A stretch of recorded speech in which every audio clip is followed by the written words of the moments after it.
আর শোনো শোনো শোনো, তুমি ওই দিন এক্সপেল করে দেওয়ার পরেও পরীক্ষাটা দিতে পেরেছিলে কেন বলো তো? রাহুলদার ছিল বলে। রাহুলদার দৌলতে পেরেছো। তোমার তো সবসময় কোনো না কোনো ছেলেকে সঙ্গে লাগে, তাই না? আগে ছিল যশ, এখন হয়েছে রাহুলদা। যশই এটা বোঝে না।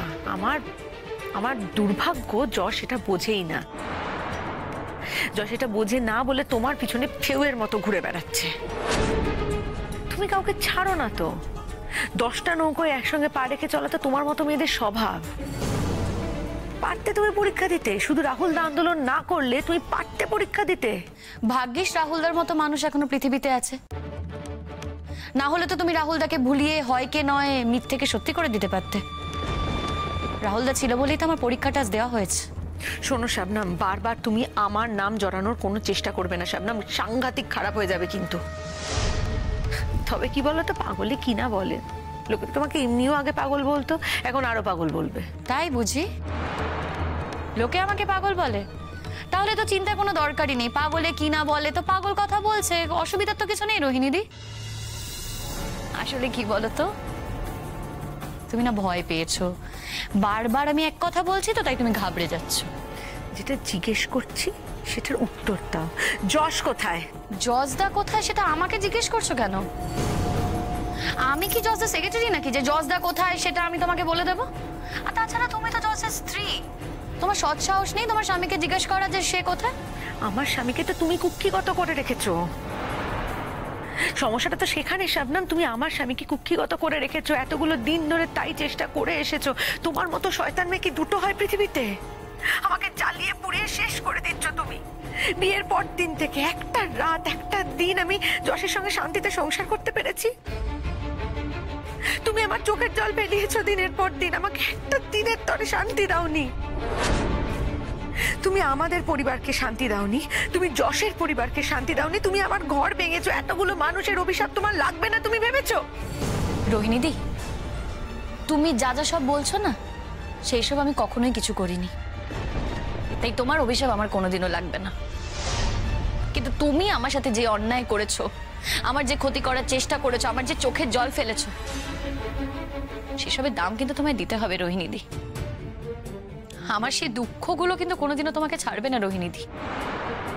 আর তাছাড়া এখন আমি তোমাদের সাথে থাকি না, আমার নিজের পথে আমি থাকি। আর 1 বছর পর আমি ডাক্তারি পাশ করে গেলে হয়তো আমি কলকাতায় থাকবো না। হয়তো কেন, আমি আর যেখানেই থাকি না কেন আমি কলকাতায় কোনোদিনও থাকবো না। তাই তোমাকে একটা কথা বলছি, এত কিছুর পরেও যদি তোমার বর আমার কাছে আসে না, আমি কিন্তু তাকে ঘাড় ধাক্কা দিয়ে বার করে দিতে পারবো না রোহিণীদি। তাই সেই দায়িত্ব তোমাকেই নিতে হবে। তোমাকেই দেখতে হবে যে তোমার বর যাতে আমার কাছে না আসে। আরেকটা কথা বলি, পরকে শাসন করার আগে না নিজের ঘরকে শাসন করো। তবে কি বলো তো, শাসন করার না একটা যোগ্যতা দরকার, আর সেই যোগ্যতা তোমার নেই রোহিণীদি। যোগ্যতা যদি থাকতো এত বছর পরেও তোমার বরকে তুমি আটকে রাখতে পারতে, সেটা তুমি পারোনি। যাই হোক, আমি ব্যস্ত আছি রোহিণীদি, এখন আমি ফোনটা রাখছি। পুলিশ যখন ঘেঁটি ধরে নিয়ে আসবে না তোমাকে, তখন তুমি বুঝতে পারে তোমার রোহিণীদি কি করতে পারে কি করতে পারে না।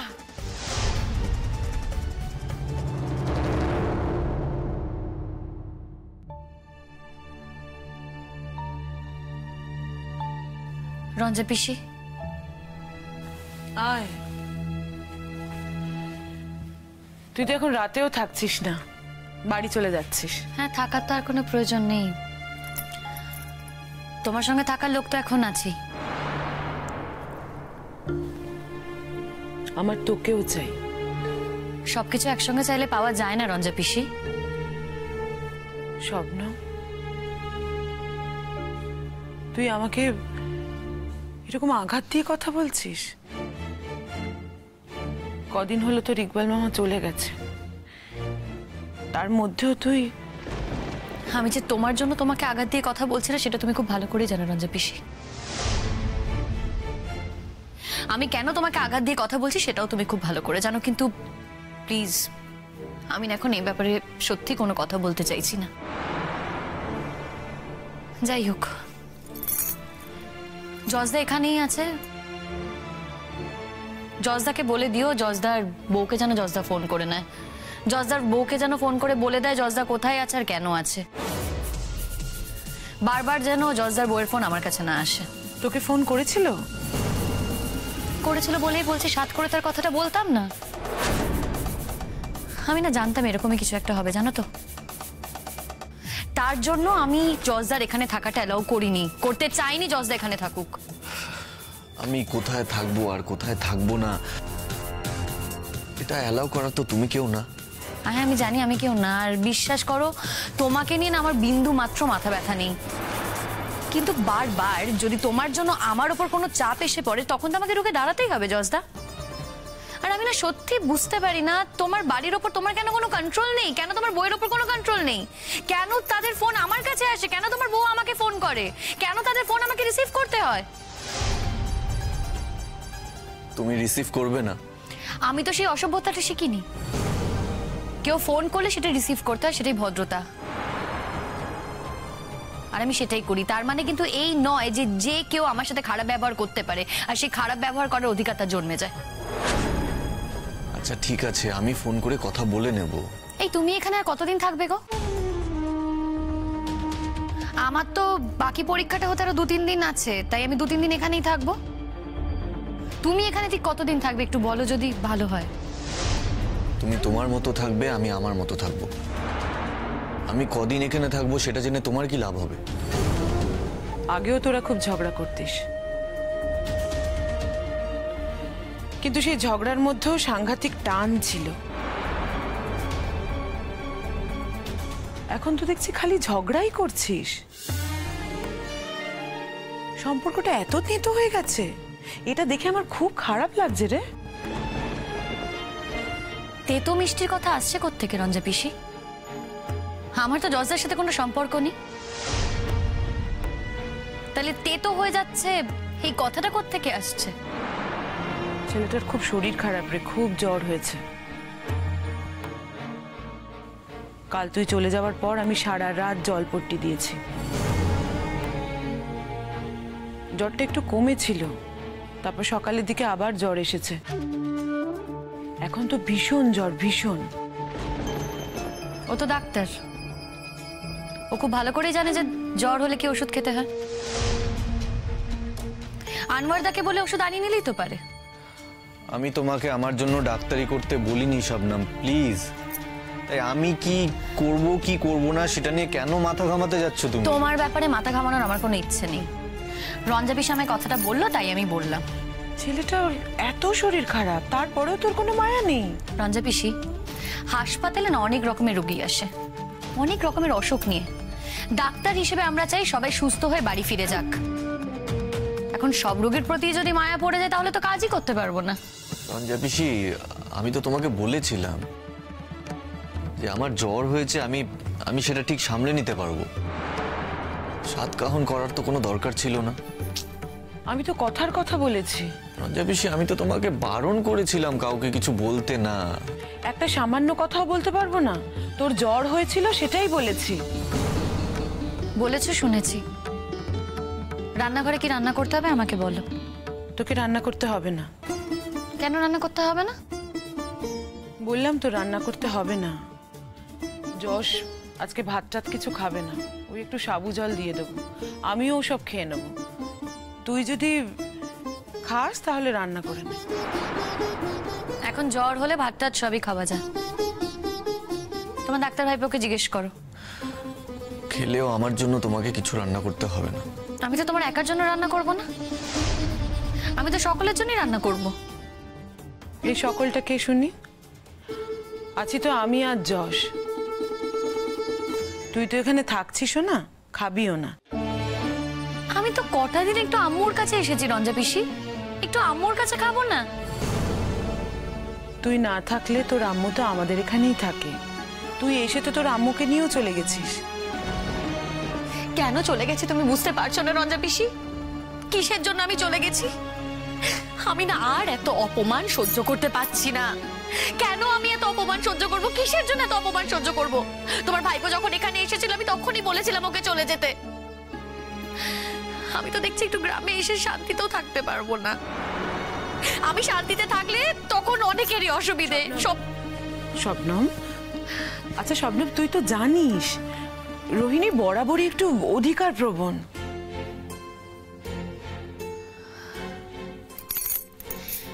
রঞ্জা পিসি, তুমি রোহিণী দিকে নিয়ে এখন নরমভাবে কথা বলতেই পারো, সেটাই স্বাভাবিক। কারণ ইকবাল মামা যখন আগেরবার হাসপাতালে ভর্তি ছিল তখন রোহিণী দিয়া জজদা তো তোমার পাশে গিয়ে দাঁড়িয়েছিল। তাই রোহিণীদের ব্যাপারে তুমি ভালোভাবে কথা বলতেই পারো, কিন্তু আমি না এত নরমভাবে কথা বলতে পারবো না। যে অধিকার প্রবণ সে তার অধিকার নিয়ে থাক না, আমি তো কারোর অধিকারে হস্তক্ষেপ করতে যাচ্ছি না। কেন আমাকে শুধু শুধু এতগুলো কথা শুনতে হবে বলো তো রঞ্জা পিসি? আমি কি করে জানবো বলতো? আর জস তো বলছে ও বাড়িতে ফোন করবে, ফোন করে সবকিছু জানাবে। আসলে কি হয় জানো তো, তোমরা তোমরা সবাই মিলে গেলে এটাই হয়, এটাই নিয়ম।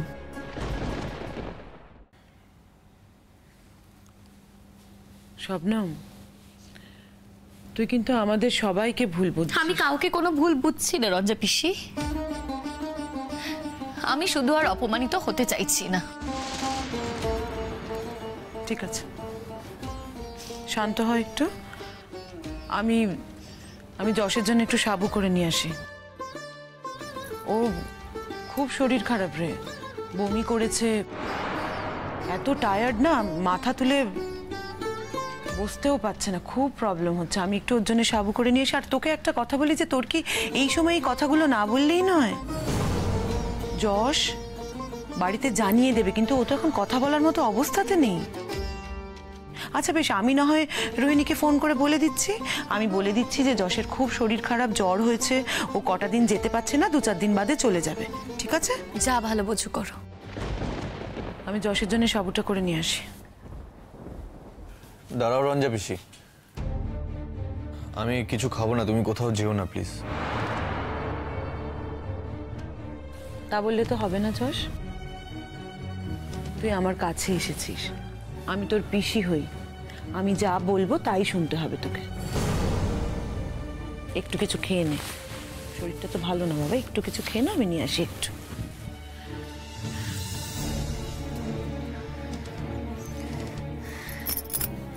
শবনম, বলো কি বলবে? তুমি যে আমাকে দু চোখে সহ্য করতে পারো না, এটা এখানে না এলে বোধহয় আমি বুঝতে পারতাম না। যাক, শেষ পর্যন্ত যে তুমি কথাটা বুঝতে পেরেছো তার জন্য ধন্যবাদ। একটা সত্যি কথা বলবে, এটা কি রাহুল দা তোমার জীবনে এসেছে বলে? আমি না কোনো বাজে কথার উত্তর দিতে বাধ্য নই। এখানে কোনো বাজে কথার কিছু নেই শবনম, সত্যিটা স্বীকার করে খুলে বললেই হয়। তোমার আর আমার সত্যির মধ্যে কোনোদিনও কোনো মিল নেই জজদা, আর আজও মিল হবে না। তোমার কাছে সত্যিটা হলো যে তুমি কনস্ট্যান্ট আমাকে অপমান করে যাবে, শুধু তুমি কেন, তোমার পরিবারও আমাকে অপমান করে যাবে। আর আমার কাছে সত্যিটা হলো যে সেই অপমান আমাকে সহ্য করতে হবে। এক প্রকার আমি বাধ্য হচ্ছি সেই অপমান সহ্য করতে। কেন সহ্য করছো তুমি? কেন সহ্য করছো? সহ্য করো না, যা মুখে আসে বলে দাও সবার সামনে সেটা। যা মুখে আসে সেই সব বলে দিলে তো অপমানটা মুছে যাবে না জজদা। আমি যা করিনি সেই ব্যাপারে আমাকে জড়িয়ে কথা বলা হচ্ছে, কেন, কিসের জন্য? সেটাও তো এক প্রকার আমাকে অপমান করা। আমার জীবন ধ্বংস করে দেওয়া হচ্ছিল, আর যে আমার জীবন ধ্বংস করছিল সেই বলছে যে তার জীবন ধ্বংস করার জন্য নাকি আমি দায়ী। জজদা, আমার পরীক্ষা বাতিল করে দেওয়া হচ্ছিল। যতই তোমরা বলো যে স্বপ্নদীপ দায়ী, কিন্তু আমি জানি এই পুরো ঘটনাটার জন্য দায়ী কে। তোমার তো গায়ে লাগবেই, তোমার বউ বলে কথা, সেটাই স্বাভাবিক তোমার এসব কথা শুনতে ভালো লাগবে না।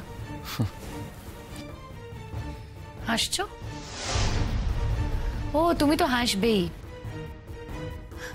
তুমি কি ভাবছো রোহিণীদির ওপর রাগ করে আমি উল্টোপাল্টা বকছি? আসলে না, আমি জানি যে স্বপ্নদীপের আমার ক্ষতি করার কোনো ইন্টারেস্ট নেই। একমাত্র ইন্টারেস্ট আছে রোহিণীদি, কারণ রোহিণীদি আমার ক্ষতি করতে চায়। রোহিণীদি চায় না যে আমি ওই কলেজে পড়ি, রোহিণীদি চায় না আমি তোমার জীবনে থাকি। আরে আমি তো তোমার জীবনে নেই, সেটা রোহিণীদিকে কে বোঝাবে বলো তো? কিন্তু কলেজে, কলেজ তো কারো পৈতৃক সম্পত্তি নয়। এই কলেজে অনেক ছেলে মেয়ে পড়ে, এই কলেজে আমিও পড়াশোনা করি, তাতে অসুবিধাটা কোথায়? তুমি যদি কলেজের সাথে অ্যাটাচ থাকো তাহলে তো আমার কিছু করার নেই। তোমার হাউস স্টাফশিপ শেষ হতে এখন 1 বছর বাকি, আর আমারও পড়াশোনা শেষ হতে এখন 1 বছর বাকি। আমি না শান্তি পাবো জজদা, যেদিন তোমার হাউস স্টাফশিপ শেষ হবে সেদিন আমি শান্তি পাবো। এইটুকু বুঝবো যে তোমার সাথে আর ভবিষ্যতে আমার দেখা হবে না। তাই এটাই তোমার জীবনের শান্তির মূল মন্ত্র তাহলে? হ্যাঁ, এটাই আমার শান্তির মূল মন্ত্র। আমি চাই না তোমার জীবনের সাথে আর কোনোভাবে জড়িয়ে থাকতে। তুমি আমার জীবনের সাথে তো কোথাও জড়িয়ে নেই। আরে তাহলে সেটা বোঝাও না তোমার বউকে, কেন বলছো না বলো তো তাকে? আর আমি একটা কথা বুঝতে পারছি না, তুমি আর রোহিণীদি তো একই কলেজে আছো, দুজনে একই জায়গা থেকে হাউস স্টাফশিপ করছো, তাহলে সে কেন তার বরকে আটকে রাখতে পারছে না? সে কেন তার বরকে নজরে নজরে রাখতে পারছে না? আর এমনও তো নয় যে নজরে রাখার পরেও তুমি আমার কাছে চলে আসছো আর আমি তোমাকে মাথায় তুলে নাচছি। এইটুকু যদি ট্রাস্ট না থাকে, তোমরা একসঙ্গে কি করে সংসার করবে বলো তো? বলছো রোহিণী ট্রাস্ট না থাকার কোনো কারণ নেই বলছো? কি মানে তুমি বলছো রোহিণী আমাকে বিশ্বাস না করার কোনো কারণ নেই? রোহিণী নির্বিবাদে আমাকে বিশ্বাস করতে পারে, রোহিণীর ব্যাপারে আমি খুবই বিশ্বাসভাজন, এটাই বলতে চাইছো তুমি, তাই তো? এসব কথা না কোনো মানে নেই। এসব কথা বলে তুমি দয়া করে আমাকে এম্বারেস করো না। তুমি কি ভাবছো এসব কথা শুনতে আমার দারুণ লাগছে, খুব ভালো লাগছে? না, এসব কথা শুনতে না আমার একদম ভালো লাগছে না। আমি আমার জীবন থেকে যশ নামটা বাদ দিতে চাই। বলছো? ঠিক আছে, আমি দেখছি এই ব্যাপারে কিভাবে আমি তোমাকে হেল্প করতে পারি। হেল্প? তুমি আমাকে হেল্প করবে? তুমি না আমাকে কোনোদিনও কোনো হেল্প করতে পারবে না। যা করার আমাকেই করতে হবে, আমাকে দূরে চলে যেতে হবে। তো পাস না করলে তো আমি সেটা করতে পারছি না। আমি এই গ্রামে চলে আসব, এই গ্রামে আমি রঞ্জা পিসির সাথে কাজ করব। তখন আবার দেখবো তুমি এখানে এসে উপস্থিত হয়ে যাবে। তুমি আমাকে একটু শান্তি দেবে না? না, তুমি আমাকে চৌকাঠের বাইরে ফেলেও রাখবে, অশান্তিও দেবে। তুমি তো চৌকাঠ ডিঙিয়ে ঘরে আসতে চাওনি শবনম। এই কথাগুলো না আমাকে বলো না, এই কথাগুলো আমার শুনতে ভালো লাগছে না। এই কথাগুলো এখন আমাকে বলা মানে আমাকে অপমান করা। আমি কোনোভাবেই এই কথাগুলো আর শুনতে চাইছি না। আর তুমি কি আমাকে হেল্প করার কথা বলছিলে? তুমি আমাকে হেল্প করবে। এতদিন পর্যন্ত যখন হেল্প করতে পারোনি, আর হেল্প করতেও পারবে না। আমার নিজের হেল্প আমাকে নিজেকেই করতে হবে। আমার বাঁচার পথ আমাকে নিজেকেই দেখতে হবে। চলে যাচ্ছ? এখানে তো আমার কোনো প্রয়োজন নেই।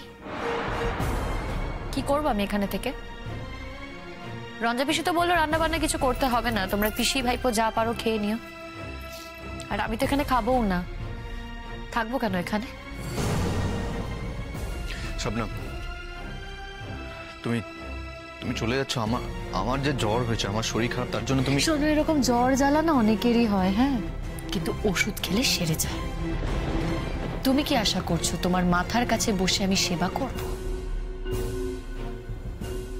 পারবো না জস্তা, পারবো না। সরি।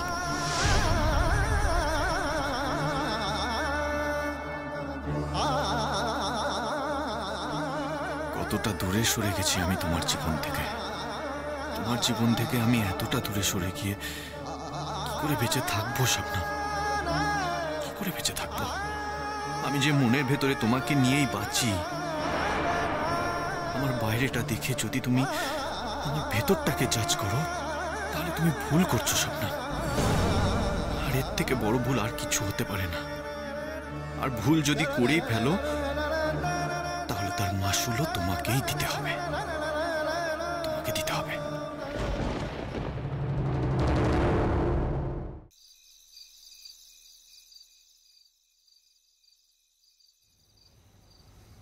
আনোয়ার, এই আনোয়ার, এই আনোয়ার, কি রে? তোকে কি বলেছিলাম আমি? বলেছিলাম না যে যশের মাথার কাছে বসে থাকতে তুই এখানে বসে বসে ঢুলছিস?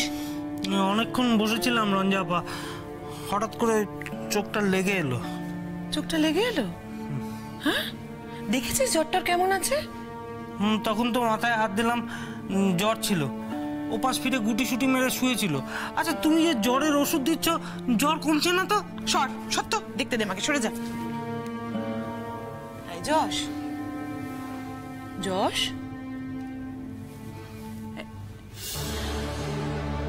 তো খুব জ্বর রে যশ। ও যশ, একটু তাকা না। এই তো দেখ তুই, ও তো জ্বরের ঘরে তাকাতে পর্যন্ত পাচ্ছে না। এই যশ, যশ। আর একজনের তো এত ডাঁট হয়েছে, এত অহংকার হয়েছে যে ছেলেটার এত শরীর খারাপ দেখেও আসছে না। কি করি বলতো এখন আনোয়ার? এই যশ, যশ তাকা একটু বাবা। যশ, এই যশ।